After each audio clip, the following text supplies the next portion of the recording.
પરબ અહીંયા કોઈ હારા માણે કોઈ ફ્રીજ મૂક્યો કોઈ એમ દેખાય રસ્તામાં કોઈ માણસ નીકળે પાણી પીવે પછી ઓલા ગ્લાસ હોય લોટા હોય ને એને હાકલે જ પાઈ આવે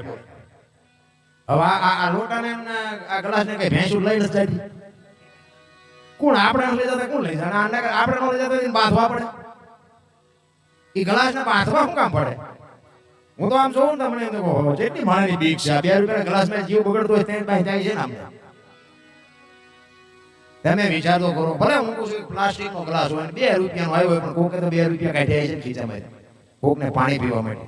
હવે ઈ ગ્લાસને લઈને આપણને ઠેલીમાં નાખતા બાપુ જીવ કેમ હારે ભરું કેવું પડે પછી દાણા જોર આવે શું નડતું છે આ ગ્લાસ દાણા શું આવે